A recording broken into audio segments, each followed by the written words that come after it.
America అధ్యక్షుడు Donald Trump Russia అధ్యక్షుడు పుతిన్ల మధ్య అలస్కాలో జరిగిన సమ్మిట్ను భారత్ స్వాగతించింది. ఇరు దేశాల అధ్యక్షుల మధ్య సుదీర్ఘంగా సాగిన సమావేశాన్ని భారత్ అభినందించింది. రష్యా ఉక్రెయిన్ల మధ్య జరుగుతున్న దీర్ఘకాలిక యుద్ధానికి ఈ సమ్మిట్ ఉపయోగపడుతుందని భారత్ ఆశాభావం వ్యక్తం చేసింది. ఎక్కడైనా శాంతికి తొలి అడుగు పడాలంటే అది చర్చల ద్వారానే సాధ్యమవుతుందన్నారు భారత విదేశాంగ అధికార ప్రతినిధి రణ్ధీర్ జైస్వాల్ ఆశాభావం వ్యక్తం చేశారు. అమెరికా రష్యా అధ్యక్షుల మధ్య జరిగిన సమావేశం పురోగతిని భారత్ అభినందిస్తుంది. చర్చలు దౌత్యం ద్వారా మాత్రమే ముందుకు వెళ్లటం మంచి పరిణామం. ఉక్రెయిన్ దీర్ఘకాలంగా ఎదుర్కొంటున్న యుద్ధానికి సాధ్యమైనంత త్వరగా ముగింపు కోసం ప్రపంచం ఎదురు చూస్తుంది అని ఆయన పేర్కొన్నారు. అమెరికాలోని అలస్కా వేదికగా అమెరికా అధ్యక్షుడు ట్రంప్ రష్యా అధ్యక్షుడు పుతిన్ల మధ్య జరిగిన కీలక భేటీ ముగిసింది. అయితే ఇరువురి అధ్యక్షుల మధ్య కూడా దాదాపు 3 గంటల పాటు సాగిన ఈ భేటీ ఉక్రెయిన్ యుద్ధానికి సంబంధించి ఎలాంటి ఒప్పందం కుదరకుండానే ముగిసిపోయింది. వీరి భేటీపై ప్రపంచ దేశాలని ఉత్కంఠగా ఎదురు చూస్తున్నప్పటికీ అనుకున్న ఫలితం మాత్రం దక్కలేదు. అయితే వీరి మధ్య మరో సమావేశం రష్యాలో జరగనుందని పుతిన్ చివర్లో ట్విస్ట్ ఇచ్చారు.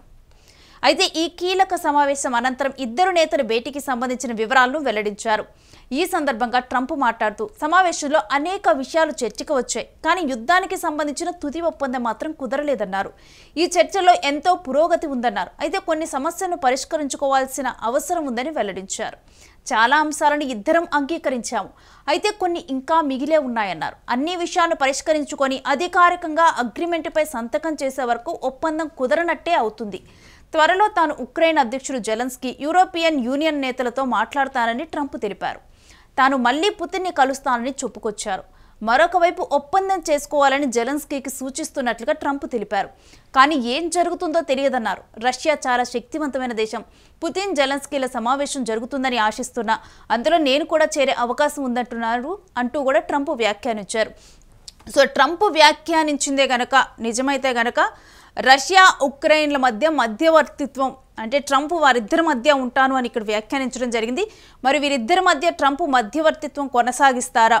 ట్రంప్ కొన్ని ఆంక్షలతో మరి రష్యా ఉక్రెయిన్ యుద్ధం ముగిసే విధంగా కూడా చివరి ఒప్పందం చేసేంత వరకు ట్రంప్ వాళ్ళతో కలిసి సాగుతారా? ఎందుకంటే ట్రంప్ వైఖరి ఒకరోజు ఒకలా ఉంటుంది, ఒకరోజు యుద్ధం నేనే ఆపా అంటారు.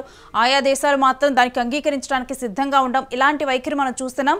మరొకటి ఏంటంటే రష్యా నుంచి మనం చమురు దిగుమతి చేసుకుంటున్నందుకు కూడా ట్రంప్ తారీఫ్లు అని చెప్పి కూడా ఈ మధ్య ప్రపంచ వేదికల మీద కానీ ఆయన కొన్ని సోషల్ మీడియాలో కానీ ఎక్కువగా ఆయన మాట్లాడుతూ ఉన్నారు. ఎక్కువగా కూడా దీని గురించి మాట్లాడుతున్నారు. మరి ఒకవేళ కనుక ట్రంప్ రష్యా ఇప్పుడు పుతిన్ అదేవిధంగా ట్రంప్ వీళ్ళిద్దరు చర్చలు కనుక సఫలమయ్యి తర్వాత వీళ్ళ మధ్య సఖ్యత కుదిరితే కనుక ట్రంప్ మరి ఇండియాని ప్రతిసారి కూడా చమురు దిగుమతుల విషయంలో ప్రతిసారి ప్రస్తావన తెస్తున్న ట్రంప్ ఇక ఆ ప్రస్తావన ఆపుతారా మరి అనేది కూడా వేచి చూడాలి.